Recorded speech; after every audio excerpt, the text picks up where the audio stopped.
Hello all, എല്ലാവർക്കും ഐപ്ലസിന്റെ പുതിയൊരു വീഡിയോയിലേക്ക് സ്വാഗതം.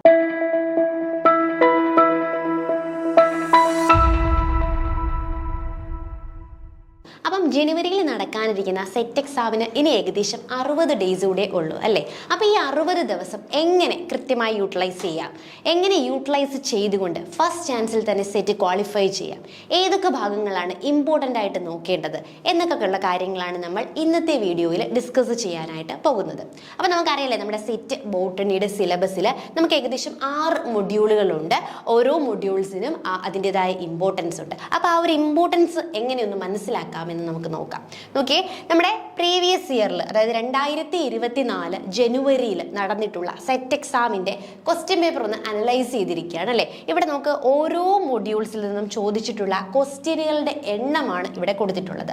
യൂണിറ്റ് 1-ൽ നിന്നും 25 ക്വസ്റ്റ്യൻസ് ഉണ്ടായിരുന്നു, യൂണിറ്റ് 2-ൽ നിന്നും 21 ക്വസ്റ്റ്യൻസ് ഉണ്ടായിരുന്നു, യൂണിറ്റ് 3-ൽ നിന്നും 23 ക്വസ്റ്റ്യൻസ് ആയിരുന്നു, യൂണിറ്റ് 4 24, 5-ൽ നിന്നും 19-ഉം അതുപോലെ തന്നെ 6-ൽ നിന്നും 8-ഉം. അപ്പോൾ ഇത് ഏകദേശം നമുക്ക് ആ ഒരു മൊഡ്യൂളിൻ്റെ ഒരു ഇമ്പോർട്ടൻസ് നമുക്ക് മനസ്സിലാക്കാനായിട്ട് പറ്റും. എന്ന് വെച്ച് മൊഡ്യൂൾ 6 പഠിക്കേണ്ട എന്നല്ല ഉദ്ദേശിക്കുന്നത്, എങ്കിലും കൂടുതൽ സ്ട്രെസ് കൊടുത്ത് പഠിക്കേണ്ട മൊഡ്യൂളുകൾ ഏത് എന്നുള്ളതാണ് ഇവിടെ നമ്മൾ പറയുന്നത്. അപ്പം നമ്മൾ ഇതിനു വേണ്ടി നമ്മുടെ മുന്നിൽ 60 ദിവസങ്ങളുണ്ട്. എന്ന് വെച്ച് കഴിഞ്ഞാൽ 60 ദിവസങ്ങളല്ല, 60 ദിവസങ്ങളേ ഉള്ളൂ എന്ന് വേണം നമ്മൾ മനസ്സിലാക്കാൻ. കാരണം നമ്മുടെ സിലബസ് അറിയാലേ, വളരെയധികം വാസ്റ്റ് ആയിട്ടുള്ള ഒരു സിലബസ് ആണ്. അപ്പോൾ ഈ 60 ദിവസം പ്രോപ്പറായിട്ട് യൂട്ടിലൈസ് ചെയ്ത്, അല്ലെങ്കിൽ പ്രോപ്പറായിട്ടൊരു ടൈം ടേബിൾ സെറ്റ് ചെയ്ത് പഠിച്ചെങ്കിൽ മാത്രമേ നമുക്ക് എന്ത് ചെയ്യാൻ പറ്റൂ, നമ്മുടെ സിലബസ് കവർ ചെയ്യാനായിട്ട് പറ്റൂ. അപ്പം അത് നമുക്ക് ആ 60 ദിവസത്തെ ടൈം ടേബിളാണ് ഞാൻ ഇന്ന് നിങ്ങൾക്ക് വേണ്ടിയിട്ട് ഷെയർ ചെയ്യാനായിട്ട് പോകുന്നത്.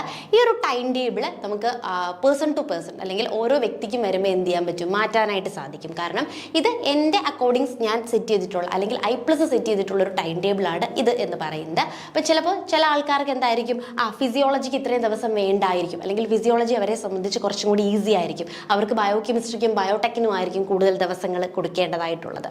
അപ്പോൾ അങ്ങനെയുള്ള അതിനനുസരിച്ച് നിങ്ങളുടെ ആ ഒരു പ്രയോറിറ്റിക്ക് അനുസരിച്ച് ഈ ഒരു ടൈം ടേബിളിൽ വേണമെങ്കിൽ എന്ത് ചെയ്യാം, നിങ്ങൾക്ക് ചെറിയ ചെറിയ ചേഞ്ചുകൾ വരുത്താം.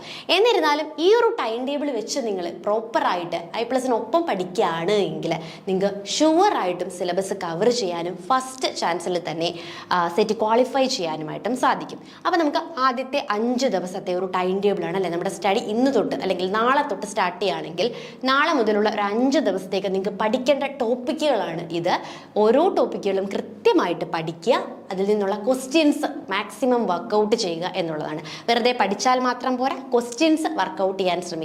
ഓരോ ടോപ്പിക്ക് ബേസ്ഡ് ആയിട്ടുള്ള മോക്ക് ടെസ്റ്റുകൾ നമ്മുടെ കോഴ്സിലുണ്ട്. അപ്പം ഓരോ ടോപ്പിക്ക് പഠിക്കുക, അതിൻ്റെ മോക്ക് ടെസ്റ്റുകൾ അറ്റൻഡ് ചെയ്യുക. അപ്പോൾ നമുക്ക് മനസ്സിലാവും നമ്മൾ പഠിച്ചത് എത്രത്തോളം യൂസ്ഫുള്ളായി, അല്ലെങ്കിൽ നമ്മൾ പഠിച്ചത് ശരിയായോ, നമുക്ക് കറക്റ്റായിട്ട് പഠിച്ചത് വെച്ചിട്ട് ക്വസ്റ്റ്യൻസിന് ആൻസർ ചെയ്യാൻ പറ്റുന്നുണ്ടോ എന്നൊക്കെ നമുക്ക് മനസ്സിലാക്കാനായിട്ട് സാധിക്കും. അപ്പോൾ നമ്മൾ ഡേ 1-ൽ പ്ലാന്റ് സെൽ സ്ട്രക്ചറും ടിഷ്യൂ ടൈപ്സുമാണ് നോക്കേണ്ടത്. അപ്പോൾ ഫസ്റ്റ് 5 ഡേയ്സ് നമ്മൾ പ്ലാന്റ് അനാട്ടമി ആൻഡ് മോർഫോളജിക്ക് വേണ്ടിയിട്ടാണ് കൊടുത്തിട്ടുള്ളത്. അപ്പോൾ ഇതിൽ 2 ടോപ്പിക്സ് വെച്ച് കൊടുത്തിട്ടുണ്ട്, ചിലതിൽ 3 ടോപ്പിക്സുകളുണ്ട്. അപ്പോൾ ഈ 2 ടോപ്പിക്സിൽ നമ്മൾ പറയുകയാണെങ്കിൽ ഒന്ന് ചിലപ്പോൾ കുറച്ച് ടഫും ഒന്ന് കുറച്ച് സിമ്പിളുമായിട്ടുള്ള ടോപ്പിക്കായിരിക്കും. പഠിക്കാനുള്ള ആ ഒരു എളുപ്പത്തിന് വേണ്ടിയാണ് അങ്ങനെ സെറ്റ് ചെയ്തിരിക്കുന്നത്. അപ്പോൾ ഡേ 1-ൽ plant cell structure tissue type, day 2-ൽ റൂട്ട് സ്റ്റെം ലീഫ് അനാട്ടമിയാണ്, ഡേ 3-ൽ flower structure inflorescence, day 4 fruit seed അനാട്ടമിയാണ്, ഡേ 5 പ്ലാന്റ് മോർഫോളജി ടെർമിനോളജി. ഇത്രയും 5 ദിവസം നിങ്ങൾ കൃത്യമായിട്ട് പഠിക്കുന്നു അല്ലേ. 5 ദിവസം ഈ ടോപ്പിക്കുകൾ കൃത്യമായി പഠിക്കുന്നു. അതോടൊപ്പം 6ാമത്തെ ഡേ ഈ പഠിച്ച അത്രയും ടോപ്പിക്കുകൾ പ്രോപ്പറായി റിവൈസ് ചെയ്യുന്നു. ഡേ 6-ൽ നമ്മൾ പുതിയ ഒരു ടോപ്പിക്കും പഠിക്കുന്നില്ല. എന്ത് ചെയ്യുന്നു, ഈ പഠിച്ച 5 ദിവസം പഠിച്ച അത്രയും ടോപ്പിക്കും പ്രോപ്പറായി റിവൈസ് ചെയ്യുന്നു, അതിൻ്റെ മോക്ക് ടെസ്റ്റുകൾ ചെയ്തു നോക്കുന്നു. അത് മാത്രമാണ് നമ്മുടെ 6ാമത്തെ ദിവസത്തെ ഒരു മെയിൻ പ്രയോറിറ്റി, അതായിരിക്കണം. ദെൻ നമുക്ക് അഗെയിൻ 7th ഡേ നമ്മൾ പുതിയ ടോപ്പിക്കുകൾ പഠിച്ചു തുടങ്ങുകയാണ്. 7 to 11 അടുത്തൊരു 5 ദിവസത്തേക്കുള്ള ടൈം ടേബിളാണ് ഇതെന്ന് പറയുന്നത്. സോ അവിടെ നമ്മൾ പ്ലാൻ ഫിസിയോളജി അല്ലേ, ഏറ്റവും വലിയൊരു മൊഡ്യൂൾ എന്ന് തന്നെ നമുക്ക് സെറ്റ് സിലബസിലെ ഏറ്റവും വലിയൊരു മൊഡ്യൂൾ എന്ന് നമുക്ക് പ്ലാൻ ഫിസിയോളജിയെ പറയാം. അപ്പോൾ ഈ പ്ലാൻ ഫിസിയോളജി മിക്കവരും എന്ത് ചെയ്യും, ചൂസ് ചെയ്ത് പഠിക്കാനായിട്ട് ശ്രമിക്കും. നമുക്ക് ചൂസ് ചെയ്ത് ഏതൊക്കെയാണ് പഠിക്കേണ്ടത്, അല്ലെങ്കിൽ സ്ട്രെസ് ചെയ്ത് ഇമ്പോർട്ടൻ്റ് ആയിട്ട് പഠിക്കേണ്ടത് നമ്മൾ ഈ വീഡിയോയ്ക്ക് അവസാന ഭാഗത്ത് ഡിസ്കസ് ചെയ്യുന്നുണ്ട്.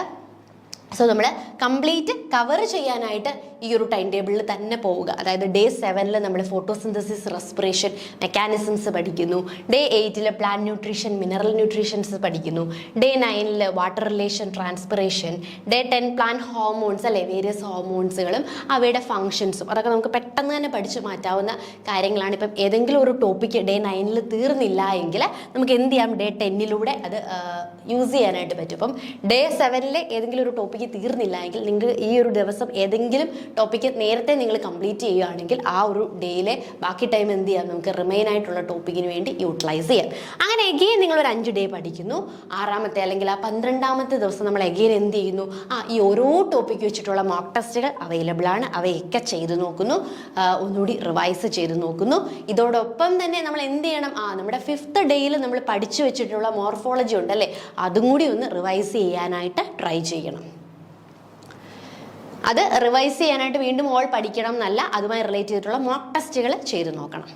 ദെൻ നമ്മുടെ 13 to 17 ഡേ ആണല്ലേ, അടുത്ത ഒരു 5 ദിവസമാണ്. അവിടെ നമ്മൾ പ്ലാന്റ് എക്കോളജി ആൻഡ് എവല്യൂഷൻ. നിങ്ങൾക്ക് വേണമെങ്കിൽ ഇതിപ്പം പ്ലാന്റ് എക്കോളജി ആൻഡ് എവല്യൂഷൻ എന്ത് ചെയ്യാം, വേണമെങ്കിൽ ഫസ്റ്റ് ഡേ തന്നെ പഠിക്കാം. ആദ്യം മോർഫോളജി, അനാട്ടമി പഠിക്കാൻ ഇഷ്ടമില്ലാത്തവരാണെങ്കിൽ ഇത് വേണമെങ്കിൽ ആദ്യം പഠിക്കുകയും ചെയ്യാം. എന്തായാലും ഈ ഒരു ടൈം ടേബിൾ നിങ്ങൾ ഫോളോ ചെയ്യുകയാണെങ്കിൽ ഷുവറായിട്ട് നിങ്ങൾക്ക് എന്ത് ചെയ്യാൻ പറ്റും, സിലബസ് കവർ ചെയ്യാനായിട്ട് സാധിക്കും. അതോടൊപ്പം നല്ല രീതിയിൽ സെറ്റ് ക്വാളിഫൈ ചെയ്യാനും സാധിക്കും. സോ ഡേ 13 പ്ലാൻ എക്കോളജിയും എക്കോസിസ്റ്റം ഡീറ്റെയിൽസും ആയിരിക്കണം നോക്കേണ്ടത്. Day 14 plant succession, community dynamics. Day 15 plant evolution, phylogeny. Day 16 plant systematics, taxonomy. Day 17 plant diversity, conservation.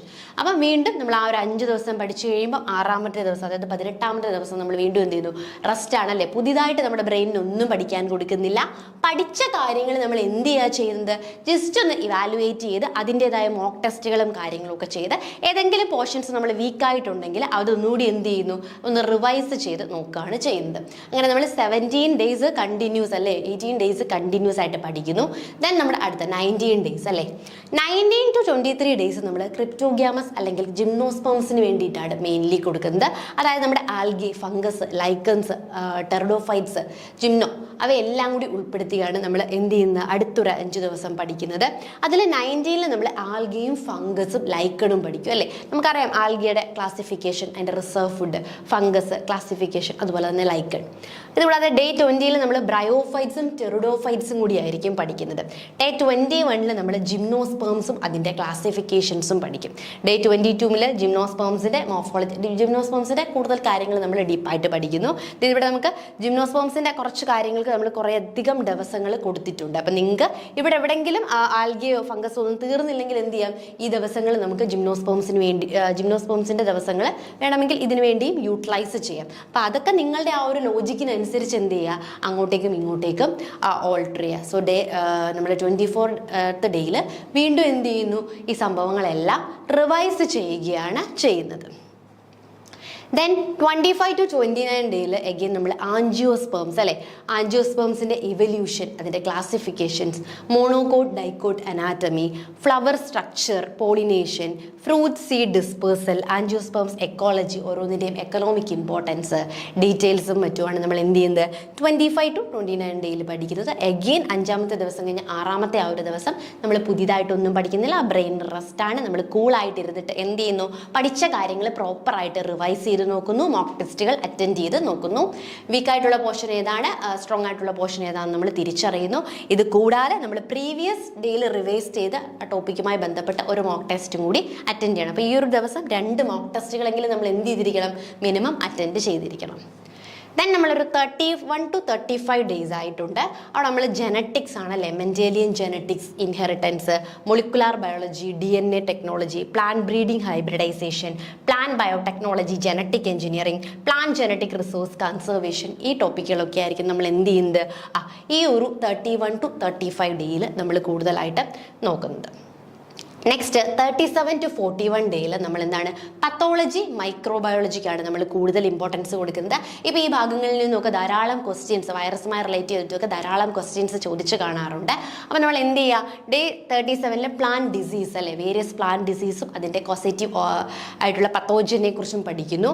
Then ഫംഗസിനെ കുറിച്ചും ബാക്ടീരിയൽ പ്ലാന്റ് ഡിസീസ് അല്ലേ ഏതൊക്കെയാണെന്ന് നമ്മൾ പഠിക്കുന്നുണ്ട്. വൈറൽ മെത്തേഡ് ഓഫ് പ്ലാന്റ് ഡിസീസുകൾ പഠിക്കുന്നുണ്ട്. അതുകൂടാതെ plant disease management control, plant microbiology, rhizosphere, ഈ വക കാര്യങ്ങളൊക്കെ ആയിരിക്കും നമ്മൾ 37 to 41 ഡേയിൽ പഠിക്കുന്നത്. അപ്പോൾ 42 ഡേ ആകുമ്പോഴത്തേക്ക് നമ്മൾ മൈക്രോബയോളജി ഉണ്ടല്ലേ, മൈക്രോബയോളജി നമ്മുടെ ബാക്ടീരിയ ഒക്കെ ഇതിനകത്ത് വരും. അപ്പോൾ ഇവയെക്കുറിച്ചുള്ള ആ ഒരു പഠനം നമ്മൾ കഴിഞ്ഞ ശേഷം നമ്മൾ 42 ഡേയിൽ എന്ത് ചെയ്യുന്നു, മൈക്രോബയോളജി റിവൈസ് ചെയ്ത് കഴിയുന്നു. സോ നമ്മൾ 42 അല്ലേ, 42ാമത്തെ ദിവസം നമ്മുടെ സിലബസ് നമ്മൾ കവർ ചെയ്ത് കഴിഞ്ഞു. ഇനിയിപ്പോൾ നിങ്ങളെ കൊണ്ട് 42 ഡേയിൽ സിലബസ് കവർ ചെയ്യാൻ പറ്റിയില്ലെങ്കിൽ നമ്മൾ ബാക്കി ദിവസങ്ങൾ ഇട്ടിട്ടുണ്ട്. നോക്കിയേ, ഒരു 43 to 47 ഡേയ്സ് ഉണ്ട്. ഏതെങ്കിലും പോർഷൻസ് നിങ്ങൾക്ക് കവർ ചെയ്യാൻ പറ്റാതിരുന്നിട്ടുണ്ടെങ്കിൽ അത് ഈ ദിവസങ്ങളിൽ എന്ത് ചെയ്യാൻ പറ്റും, ചെയ്യാനായിട്ട് പറ്റും അല്ലേ. ഫുൾ ലെങ്ത് മോക്ക് ടെസ്റ്റുകൾ, നമ്മുടെ കോഴ്സിലുള്ള എല്ലാ മോക്ക് ടെസ്റ്റുകളും നിങ്ങൾ എന്ത് ചെയ്യുക, മാക്സിമം ചെയ്ത് നോക്കുക.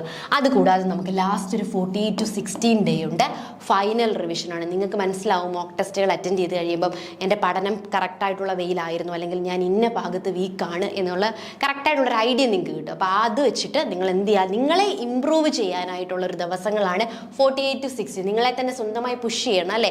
പുഷ് ചെയ്തുകൊണ്ട് നമുക്ക് വീക്കായിട്ടുള്ള പോർഷൻസ് ഏതാണ്, അല്ലെങ്കിൽ നമുക്ക് കൂടുതൽ നോക്കേണ്ട പോർഷൻസ് നിങ്ങൾക്ക് ഒരു ഐഡിയ കിട്ടും. അത് വെച്ചിട്ട് നിങ്ങൾക്ക് യൂട്ടിലൈസ് ചെയ്യാനുള്ള ഒരു ദിവസമാണ് 48 to 60 എന്ന് പറയുന്നത് അല്ലേ. അപ്പോൾ ഇങ്ങനെ 60 ദിവസത്തിനുള്ളിൽ നമുക്ക് എന്ത് ചെയ്യാൻ പറ്റും, ഫുള്ളി സിലബസ് കവർ ചെയ്ത് നല്ല രീതിയിൽ സെറ്റ് ക്വാളിഫൈ ചെയ്യാനായിട്ട് പറ്റും. അപ്പോൾ ഈ ഒരു ടൈം ടേബിൾ നിങ്ങൾ എന്ത് ചെയ്യുക, മസ്റ്റായിട്ടും ഫോളോ ചെയ്യുക. അങ്ങനെ ഫോളോ ചെയ്തെങ്കിൽ മാത്രമേ നമുക്ക് ഇനി ഒരു 60 ദിവസം കൊണ്ട് എന്ത് ചെയ്യാൻ പറ്റൂ, സെറ്റ് ക്വാളിഫൈ ചെയ്യാനായിട്ട് പറ്റൂ. ഇനി നമുക്ക് നമ്മുടെ ഈ റിവിഷൻ സ്ട്രാറ്റജി അല്ലേ, നമ്മൾ ഈ ഒരു 5 ദിവസങ്ങളിലും എന്ത് പറഞ്ഞിട്ടുണ്ട്, ഓരോ 5 ദിവസം കഴിയുമ്പോഴും 6ാമത്തെ ദിവസം നമുക്ക് റിവിഷൻ പറഞ്ഞിട്ടുണ്ട്. അപ്പോൾ ഈ റിവിഷന് മെയിൻലി നമ്മൾ നോട്ട്സ് അല്ലേ, ഓരോ ടോപ്പിക്കിൽ നിന്ന് നമ്മുടെ എന്തുണ്ട്, ഷോർട്ട് നോട്ട്സുകൾ അവൈലബിൾ ആണ്. അപ്പോൾ ആ നോട്ട്സുകൾ ഒന്നും കൂടി ഒന്ന് റിവ്യൂ ചെയ്യുക, പ്രോബ്ലംസ്, അതുപോലെ തന്നെ past exams question paper analyse ചെയ്യുക, ഫോക്കസ് ഓൺ വീക്ക് ഏരിയാസ് അല്ലേ, നമ്മുടെ വീക്ക് ഏരിയാസിൽ കൂടുതൽ ഫോക്കസ് കൊടുക്കുക. അതുപോലെ തന്നെ നന്നായി ടൈം മാനേജ്മെൻറ്റ് ചെയ്യാനായിട്ട് ശ്രമിക്കുക. നമ്മൾ ഈ ഡേ 1 ഇത്രയും ടോപ്പിക്ക് തീർക്കുക, ആ ഒരു ലിമിറ്റ് വെക്കുക, അത് തീർത്തേ പറ്റൂ അല്ലേ. അല്ലാതെ നമുക്ക് നാളത്തേക്ക് മാറ്റി വെക്കാമെന്ന് വിചാരിക്കരുത്. പ്രോപ്പറായിട്ട് ഈ 60 ദിവസത്തെ കറക്റ്റായിട്ട് ടൈം മാനേജ് ചെയ്യുക. അതുപോലെ തന്നെ ടൈം മാനേജ്മെൻറ്റ് എക്സാം എഴുതിയും അല്ലേ പരിശീലിക്കുക. നമുക്ക് ആ ടൈമിനുള്ളിൽ എക്സാം കംപ്ലീറ്റ് ചെയ്യാൻ പറ്റണം. അപ്പം അങ്ങനെയും ടൈം മാനേജ്മെൻറ്റ് ചെയ്യുക. ദെൻ നമുക്ക് എന്ത് ചെയ്യുക, നമുക്ക് സ്റ്റഡി ഗ്രൂപ്പ്സുകളൊക്കെ ഉണ്ടല്ലേ, ആ ഗ്രൂപ്പ്സുകളിൽ നമ്മൾ ഡൗട്ടുകളും മറ്റും ചോദിക്കുക, ഡൗട്ടുകൾ ക്ലാരിഫൈ ചെയ്യുക, ഡിസ്കസ് ചെയ്യുക ടോപ്പിക്സുകൾ. ഇനി നമ്മൾ എന്ത് ചെയ്യുക, ഹെൽത്തി ആയിട്ട് ഇരിക്കുക എന്നുള്ളതാണ് അല്ലേ മെയിൻ. ഇത്രയൊക്കെ പഠിക്കുന്ന സമയത്ത് പ്രോപ്പറായിട്ട് ഉറങ്ങുക, വെള്ളം കുടിക്കുക, അങ്ങനെ നല്ല രീതിയിൽ ഹെൽത്തി ആയിട്ട് മോട്ടിവേറ്റഡ് ആയിട്ട് ഇരിക്കുക എന്നുള്ളതാണ് ഈ ഒരു 60 ദിവസം നിങ്ങൾ ചെയ്യേണ്ടത്. ഇനി എന്തെങ്കിലും കാരണവശാൽ നമുക്ക് എന്ത് പറ്റിയില്ല, ഈ ഒരു 60 ദിവസങ്ങൾ കൊണ്ട് നമുക്ക് ഈ ഒരു സിലബസ് കംപ്ലീറ്റ് അങ്ങോട്ട് പഠിക്കാൻ പറ്റിയില്ല എങ്കിലും നമ്മുടെ കയ്യിലുണ്ട് എന്തുണ്ട്, പ്ലാൻ ബി ഉണ്ടല്ലേ. നമ്മൾ മസ്റ്റായിട്ട് നോക്കേണ്ട കുറച്ചധികം പോർഷൻസ് ഉണ്ട്. അതായത് യൂണിറ്റ് 1 നിന്നും നിങ്ങൾ ഒരിക്കലും സ്കിപ്പ് ചെയ്യരുതാത്ത പോർഷൻ, യൂണിറ്റ് 2 നിന്നും സ്കിപ്പ് ചെയ്യരുതാത്ത പോർഷൻ, അതും കൂടി നമുക്കൊന്ന് നോക്കാം. സോ നോക്കിയേ, യൂണിറ്റ് 1 നിന്നും നമ്മൾ സ്കിപ്പ് ചെയ്യാതെ നോക്കേണ്ട കാര്യമാണ് algae, fungus, lichen, bryophytes, pteridophytes, gymnosperms, അവയുടെയൊക്കെ ജനറൽ ക്യാരക്ടേഴ്സ് അല്ലേ. ഓരോന്നിൻ്റെയും ജനറൽ ക്യാരക്ടേഴ്സും എക്കണോമിക് ഇമ്പോർട്ടൻസും വളരെയധികം ഇമ്പോർട്ടൻ്റ് ആണ്. അതിൽ ആൽഗയെ സംബന്ധിച്ച് അതിൻ്റെ റിസർവ് ഫുഡ് മെറ്റീരിയൽസ് ഒക്കെ വളരെ ഇമ്പോർട്ടൻ്റ് ആണ്. അതുപോലെ തന്നെ ഇവ ഓരോന്നിൻ്റെയും സയൻറ്റിഫിക് നെയിംസും. ബാക്ടീരിയയെ സംബന്ധിച്ച് അതുപോലെ തന്നെ ബാക്ടീരിയ അവയുടെ റീപ്രൊഡക്ഷനും ജനറ്റിക് എക്സ്ചേഞ്ചും ഒന്ന് നോക്കിക്കൊള്ളുക.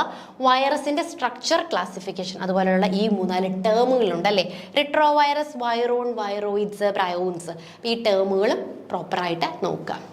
Then unit 2 diversity of life forms 2 അല്ലേ നമ്മുടെ മൊഡ്യൂൾ. അതിൽ നിന്ന് നമ്മൾ മസ്റ്റായിട്ട് നോക്കേണ്ടത് morphology of stem, leaf, flower, fruit and inflorescence, ഇവയുടെ മോർഫോളജിക്കൽ സ്ട്രക്ചേഴ്സ് നോക്കുക. അതുകൂടാതെ identification characters of different angiosperm families with economic importance അല്ലേ. നമ്മൾ ആൻജിയോസ്പേം ഫാമിലീസ് നമുക്ക് പഠിക്കാനുണ്ട്. അപ്പോൾ ഫാമിലീസിൻ്റെ ഓരോന്നിന് സ്പെസിഫിക് ആയിട്ടുള്ള ഐഡന്റിഫിക്കേഷൻ ക്യാരക്ടേഴ്സ് കാണും അല്ലേ. ആ ക്യാരക്ടേഴ്സും അവയുടെ എക്കണോമിക് ഇമ്പോർട്ടൻസും നോക്കുക. ഇത് കൂടാതെ എക്കണോമിക് ബോട്ടണി, എത്തനോബോട്ടണിക്കലി ഇമ്പോർട്ടൻ്റ് ആയിട്ടുള്ള പ്ലാന്റുകൾ ഉണ്ടല്ലേ. അപ്പോൾ നമുക്ക് ട്രൈക്കോപ്പസ് ഒക്കെ പോലെയുള്ള ആ ഒരു മെഡിസിനൽ പ്ലാന്റുകളൊക്കെ ഒന്ന് നോക്കി വെക്കുക. ദെൻ ഹിസ്റ്റോളജിയിൽ സെക്കൻഡറി തിക്കനിങ് നോക്കുക.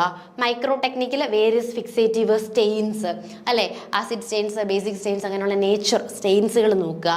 റീപ്രൊഡക്റ്റീവ് ബോട്ടണി ഇത് നോക്കാതെ പോവാനേ പാടില്ല. ദെൻ പ്ലാൻ ഫിസിയോളജി നമുക്ക് വലിയൊരു മൊഡ്യൂൾ ആയതുകൊണ്ട് തന്നെയും ഇൻ കേസ് കംപ്ലീറ്റ് ചെയ്യാൻ പറ്റിയില്ലെങ്കിൽ നമുക്ക് എന്ത് ചെയ്യാം, അതിൽ നമുക്കൊന്ന് സെലക്റ്റീവായിട്ട് പഠിക്കാനായിട്ട് ശ്രമിക്കാം. അതിൽ ഈ മൊഡ്യൂൾ 1 ഡിഫറെൻറ്റ് ന്യൂട്രിയൻസിൻ്റെ roles, active and passive transport മസ്റ്റായിട്ട് നോക്കണം. Module 2 photosynthesis, respiration, nitrogen metabolism ആണ് നോക്കേണ്ടത്. മൊഡ്യൂൾ 3 ഫ്ലോറൽ ഡെവലപ്മെൻറ്റ്, ഫൈറ്റോ ഹോർമോൺസുകളുണ്ട് അല്ലേ, വേരിയസ് അബ്സസിക് ആസിഡ് അല്ലെങ്കിൽ എത്തിലീന്, അങ്ങനെ കുറേയധികം ഹോർമോൺസുകളുണ്ട്. അപ്പോൾ ഇവിടെ ഓരോന്നിൻ്റെയും ഫങ്ഷൻസ് പ്രോപ്പറായിട്ട് നോക്കുക. മൊഡ്യൂൾ 6, 7, 8, 9, 10 നിന്ന് നമ്മൾ എന്ത് ചെയ്യുക, pH, carbohydrate, amino acids, lipids, nucleic acids, DNA ഒക്കെ സ്ട്രക്ചറും കാര്യങ്ങളും അങ്ങനെ കുറച്ച് കാര്യങ്ങളൊക്കെ എന്ത് ചെയ്യുക, സെലക്റ്റീവായിട്ട് നോക്കാൻ ശ്രമിക്കുക.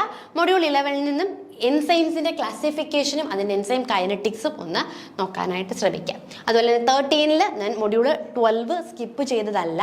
നമുക്ക് എന്താണ്, നമ്മൾ പറഞ്ഞു പ്ലാന്റ് ഫിസിയോളജി എന്ന് പറയുമ്പോൾ വലിയൊരു മൊഡ്യൂളാണ് അല്ലേ. അപ്പോൾ ഈ ഒരു വലിയ മൊഡ്യൂള് നമുക്ക് ചിലപ്പോൾ കംപ്ലീറ്റ് ചെയ്യാനായിട്ട് പറ്റിയെന്ന് വരില്ല. അപ്പോൾ അതുകൊണ്ട് നമ്മൾ മസ്റ്റായിട്ടും സ്കിപ്പ് ചെയ്യാത്ത മൊഡ്യൂളുകളാണ് ഇവിടെ പറയുന്നത്. സോ മൊഡ്യൂൾ 13 നിന്നും നമ്മൾ എന്ത് ചെയ്യുക, ക്രൊമാറ്റോഗ്രഫി, ഇലക്ട്രോഫോറോസിസ്, മൈക്രോസ്കോപ്സ്, ഈ വക കാര്യങ്ങളൊക്കെ ഒന്ന് നോക്കുക. മൊഡ്യൂൾ 14 നമ്മൾ നോക്കേണ്ടത് മെഷർ ഓഫ് സെൻട്രൽ ടെൻഡൻസി അല്ലെ, mean mode, median mode, standard deviations, variations etcetera കുറേ ടെസ്റ്റുകളും കാര്യങ്ങളും ഒക്കെ ഉണ്ട്. ഇവയൊക്കെ ഒന്ന് നോക്കുക. അപ്പോൾ ഇത് മസ്റ്റായിട്ട് നോക്കേണ്ട കാര്യമാണ്. ഇത് നോക്കാതെ നിങ്ങൾ എന്ത് ചെയ്യരുത്, എക്സാമിന് പോകാനായിട്ടേ പാടില്ല അല്ലേ. Then unit 4 molecular and cell biology അല്ലേ. ഇതിൽ നമ്മൾ മൊഡ്യൂൾ 1 നിന്നും ഫ്ലൂയിഡ് മൊസൈക്ക് മോഡൽ, പ്ലാസ്മ മെംബ്രെയിന്, cell organelles, various cell organelles, അവയുടെ ഫങ്ഷൻസ് നോക്കിക്കൊള്ളുക. മൊഡ്യൂൾ 2 മൈറ്റോസിസ് ആൻഡ് മിയോസിസ് നോക്കുക. മൊഡ്യൂൾ 5 ആൻഡ് 6 DNA ആൻഡ് ക്രോമോസോംസിൻ്റെ സ്ട്രക്ചർ നോക്കുക, DNA റെപ്ലിക്കേഷൻ നോക്കുക, transcription, translation, post translation modifications നോക്കുക. മൊഡ്യൂൾ 8, 9, 10 ജനറ്റിക്സുമായിട്ട് ബന്ധപ്പെട്ട കാര്യങ്ങൾ നോക്കുക. Module 11 immunology. പിന്നെ ഈ ഒരു മൊഡ്യൂള് നിങ്ങൾ എന്ത് ചെയ്യുക, മാക്സിമം ഫ്രീക്വൻ്റ്ലി ആസ്ക്ഡ് ക്വസ്റ്റ്യൻസ് കാണും അല്ലേ. ഈ ഒരു മൊഡ്യൂളിൽ നിന്ന് റിപ്പീറ്റ് ചെയ്തിട്ട് വന്നിട്ടുള്ള ക്വസ്റ്റ്യൻസ് ഒന്ന് വർക്കൗട്ട് ചെയ്യാനായിട്ട് ശ്രമിക്കുക. ആ ക്വസ്റ്റ്യൻസ് ഒക്കെ തന്നെയായിരിക്കും എന്ത് ഈ മൊഡ്യൂളിൽ വീണ്ടും ചോദിക്കാൻ സാധ്യതയായിട്ടുള്ളത്. അപ്പം ആ ക്വസ്റ്റ്യൻസുകളൊന്ന് ഈ ഒരു മൊഡ്യൂൾ വരുമ്പോൾ നിങ്ങൾ കൂടുതലും എന്ത് ചെയ്യുക, പ്രീവിയസ് ക്വസ്റ്റ്യൻസിനൊന്ന് ഫോക്കസ് ചെയ്ത് പഠിക്കാനായിട്ട് ശ്രമിക്കുക. Then unit 5 ecology and environment അല്ലേ. മൊഡ്യൂൾ 1 എക്കോളജിക്കൽ പ്രോസസ്സുകളെ കുറിച്ചൊന്ന് പഠിക്കുക. മൊഡ്യൂൾ 2 നിന്ന് food chain, food web, alpha beta gamma diversity. Alpha beta gamma diversity ഒക്കെ വളരെയധികം ഇമ്പോർട്ടൻ്റ് ആണ്. ദെൻ മൊഡ്യൂൾ 3 ആൻഡ് 4 ആൻഡ് 5 നിന്നും pollution, environmental issues, conservation, preservation of environment and different programs on environmental assessment പ്രോഗ്രാമുകളുണ്ട്. അപ്പോൾ അവയെക്കുറിച്ചൊക്കെ അവയുടെ വർഷവും അവയുടെ എയിമും ഒക്കെ ഒന്ന് നോട്ട് ചെയ്ത് വെക്കുക. മൊഡ്യൂൾ 8 തിയറീസ് ഓഫ് എവല്യൂഷനും സ്പീസിയേഷനും ഒന്ന് നോക്കാം. ദെൻ യൂണിറ്റ് 6 നമ്മുടെ ലാസ്റ്റ് മൊഡ്യൂളാണ് അല്ലേ. അതിൽ ബയോടെക്നോളജിയിൽ നിന്ന് നമ്മൾ micro propagation, somatic embryogenesis, hairy root culture, cryo preservation, molecular technique, PCR, DNA markers, RFLP അങ്ങനെയുള്ള ടെക്നോളജീസ് ഒക്കെ നോക്കാം. ബയോ ഇൻഫോർമാറ്റിക്സിൽ നിന്നും ഡേറ്റാ ബേസുകൾ അല്ലെ, നമ്മുടെ വേരിയസ് ആയിട്ടുള്ള ഡേറ്റാ ബേസുകളും ടൂൾസും ഇത് മാത്രം നോക്കിയാൽ മതി. അതിപ്പം കൂടുതൽ ഡീപ്പായിട്ട് നോക്കാതെ എന്താണ് ആ ഡേറ്റാബേസ്, അതിനകത്ത് എന്ത് കണ്ടന്റ്, ഇപ്പോൾ പ്രോട്ടീൻ ഡേറ്റാബേസ് ആണോ, ന്യൂക്ലിയോറ്റൈഡ് ഡേറ്റാബേസ് ആണോ എന്നുള്ള കാര്യം നോക്കുക. ആൻഡ് പ്ലാന്റ് ബ്രീഡിങ്ങിൽ നിന്ന് നമ്മൾ inbreeding, polyploidy breeding, mutation breeding, seed certification, plant breeders right act, national biodiversity policy, different centres of plant breeding അല്ലേ. ഇതൊക്കെ വളരെയധികം ഇമ്പോർട്ടൻ്റ് ആയിട്ട് ഒരിക്കലും പ്ലാന്റ് ബ്രീഡിങ്ങിൽ നിന്നും ഒഴിച്ചുകൂടാൻ പാടില്ലാത്ത ടോപ്പിക്കാണ്. ഈ ടോപ്പിക്ക് പഠിച്ച് വെച്ചതിന് ശേഷമേ നിങ്ങൾ വേറൊരു ടോപ്പിക്ക് പ്ലാന്റ് ബ്രീഡിങ്ങിൽ തുടങ്ങാൻ പാടുള്ളൂ. Then plant disease and management, different plant disease with their causal organism and symptoms അല്ലേ. വേരിയസ് ആയിട്ടുള്ള പ്ലാന്റ് ഡിസീസുകൾ, അത് കോസ് ചെയ്യുന്ന ഫംഗസ് ആണോ, ആൽഗിയാണോ, അല്ലെങ്കിൽ എന്താണ് കോസ് ചെയ്യുന്നത്, കോസറ്റീവ് ഓർഗാനിസം, അതിൻ്റെ സയൻറ്റിഫിക് നെയിം എന്ത് ചെയ്യുക, പ്രോപ്പറായിട്ട് പഠിച്ചു വെക്കുക. അപ്പോൾ ഇതാണ് 6 മൊഡ്യൂൾസ് എന്ന് പറയുന്നത്. അപ്പം നമുക്ക് 60 ദിവസത്തെ ഒരു സ്റ്റഡി പ്ലാൻ തന്നു അല്ലേ. ഈ ഒരു 60 ദിവസം നിങ്ങൾ കംപ്ലീറ്റ് ചെയ്യുക. ചെയ്തതിന് ശേഷം നിങ്ങൾ എന്ത് ചെയ്യുക, കൂടുതൽ സ്ട്രെസ്സ് കൊടുക്കേണ്ട, ഓരോ മൊഡ്യൂളിലും കൂടുതൽ സ്ട്രെസ്സ് കൊടുക്കേണ്ട പോർഷൻസ് ആണ് ഞാൻ പറഞ്ഞത്. ആ പോർഷൻസ് നോക്കാതെ നിങ്ങൾ എന്ത് ചെയ്യാൻ പാടില്ല, ഒരിക്കലും പോകാൻ പാടില്ല. ഇനി നിങ്ങൾ ഇത്രയൊക്കെ കറക്റ്റായിട്ട് പഠിച്ചു എങ്കിലും ഈ ഒരു 2 കാര്യം ചെയ്യാതെ നമുക്ക് സക്സസ്സിലേക്ക് എത്താൻ പറ്റില്ല, അല്ലെങ്കിൽ സെറ്റ് ക്വാളിഫൈ ചെയ്യാനായിട്ട് സാധിക്കില്ല. ഫസ്റ്റ് ഓഫ് ഓൾ റിവിഷൻ അല്ലേ, കണ്ടിന്യൂസ് ആയിട്ട് റിവൈസ് ചെയ്യുക, പഠിക്കുന്ന കാര്യങ്ങൾ പ്രോപ്പറായിട്ട് റിവൈസ് ചെയ്യാൻ ശ്രമിക്കുക. ഇത് മാത്രമാണ് എന്തെന്ന് പറയുന്നത്, നമ്മുടെ കീ ടു സക്സസ് എന്ന് പറയുന്ന 2 കീ കണ്ടന്റുകളാണിത്. ഒന്ന് റിവിഷൻ, അതുപോലെ തന്നെ പ്രീവിയസ് ക്വസ്റ്റ്യൻ പേപ്പർ അല്ലേ. നമ്മുടെ കോഴ്സിൽ ഇഷ്ടം പോലെ പ്രീവിയസ് ക്വസ്റ്റ്യൻ പേപ്പർ ഡിസ്കഷൻസും അതുപോലെ മോക്ക് ടെസ്റ്റുകളും അവൈലബിൾ ആണ്. അപ്പോൾ ഈ 2 കാര്യങ്ങൾ നിങ്ങൾ മസ്റ്റായിട്ട് ഫോളോ ചെയ്യുക അല്ലേ.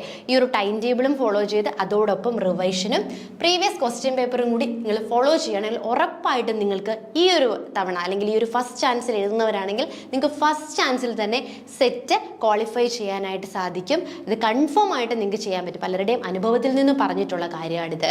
അതുകൊണ്ട് തന്നെ നിങ്ങളിത് ഫോളോ ചെയ്യുകയാണെങ്കിൽ നിങ്ങൾക്ക് ഷുവറായിട്ടും എന്ത് ചെയ്യാൻ പറ്റും, ഈ ഒരു തവണ തന്നെ സെറ്റ് ക്വാളിഫൈ ചെയ്യാനായിട്ട് പറ്റും. അതിന് നിങ്ങളുടെ കൂടെ I+ ഉണ്ട്. I+നോടൊപ്പം നിങ്ങൾക്ക് പരിശീലിച്ച് കഴിഞ്ഞാൽ നല്ല രീതിയിൽ തന്നെ നമുക്ക് ഈ ഒരു തവണ സെറ്റ് ക്വാളിഫൈ ചെയ്യാനായിട്ട് സാധിക്കും. അതുകൂടാതെ നമ്മൾ മറക്കരുതാത്ത കാര്യങ്ങൾ അല്ലേ, ഇപ്പം നമ്മൾ മസ്റ്റായിട്ടും ചെയ്യേണ്ട 2 കാര്യങ്ങൾ ഞാൻ പറഞ്ഞു. റിവൈസ് ചെയ്യുക, അതുപോലെ തന്നെ ക്വസ്റ്റ്യൻ പേപ്പർ ഡിസ്കസ് ചെയ്യുക. അതുപോലെ തന്നെ നമ്മൾ എന്ത് ചെയ്യുക, ഞാൻ പറഞ്ഞിട്ടുള്ള കുറച്ച് ഏരിയാസ് ഉണ്ട് അല്ലേ, ഇമ്പോർട്ടൻറ്റ് എന്ന് പറഞ്ഞിട്ടുള്ള അല്ലെങ്കിൽ ഒരിക്കലും സ്കിപ്പ് ചെയ്യലെന്ന് പറഞ്ഞിട്ടുള്ള കുറച്ച് ഏരിയ ഉണ്ട്. ആ ഏരിയാസിൽ ഒരു ഷോർട്ട് നോട്ട്സ് മാക്സിമം നമ്മൾ സ്വന്തമായിട്ടുള്ള നോട്ട്സ് പ്രിപ്പയർ ചെയ്ത് വെക്കാനായിട്ട് ശ്രമിക്കുക. അതാകുമ്പോൾ നമുക്ക് പെട്ടെന്ന് എടുത്ത് നോക്കാനായിട്ട് പറ്റും. അതുപോലെ തന്നെ previous year question papers maximum work out ചെയ്യുക. Note down the repeated questions അല്ലേ, നമ്മളിപ്പോൾ പ്രീവിയസ് ഇയർ ക്വസ്റ്റ്യൻസ് വർക്കൗട്ട് ചെയ്യുന്ന സമയത്ത് നമുക്ക് കാണാൻ സാധിക്കും ചില ക്വസ്റ്റ്യൻസ് ഒക്കെ എന്ത് ചെയ്തിട്ടുണ്ടായിരിക്കും, റിപ്പറ്റേറ്റീവ് ആയിട്ട് വന്നിട്ടുണ്ടായിരിക്കും. അപ്പോൾ അവയൊക്കെ എന്ത് ചെയ്യുക, നോട്ട് ഡൗൺ ചെയ്ത് വെക്കുക. അതുകൂടാതെ നമ്മൾ ഇനി ഏതെങ്കിലും ഒരു ഏരിയ നിങ്ങൾ പഠിക്കാൻ പറ്റിയില്ല, എന്തെങ്കിലും ഒരു റീസൺസ് കാരണം നിങ്ങൾക്ക് പഠിക്കാൻ പറ്റിയില്ല അല്ലെങ്കിൽ ഭയങ്കര ടഫാണ് എന്നുണ്ടെങ്കിൽ ആ ഏരിയ അങ്ങ് വിട്ടുകളയല്ല ചെയ്യേണ്ടത്. അവിടെ നിന്നുള്ള ക്വസ്റ്റ്യൻസുകൾ എന്ത് ചെയ്യുക, മാക്സിമം വർക്കൗട്ട് ചെയ്ത് പോവുക. അതാണ് work out the questions from the left out ഏരിയാസിൽ നിന്നും മാക്സിമം ക്വസ്റ്റ്യൻസ് വർക്കൗട്ട് ചെയ്യുക. പിന്നെ ഈ നോട്ട് ഉണ്ടല്ലോ, അത് ഡെയിലി 1 ടൈമെങ്കിലും എന്ത് ചെയ്യുക, ജസ്റ്റ് റീഡ് ചെയ്യാനായിട്ട് സമയം കണ്ടെത്തുക. അപ്പോൾ ഈ ഒരു സ്ട്രാറ്റജിയിലൂടെ നിങ്ങൾ പോവുകയാണെങ്കിൽ നിങ്ങൾക്ക് ഈ ജനുവരിയിൽ തന്നെ സെറ്റ് എക്സാം ക്വാളിഫൈ ചെയ്യാവുന്നതാണ്. Thank you.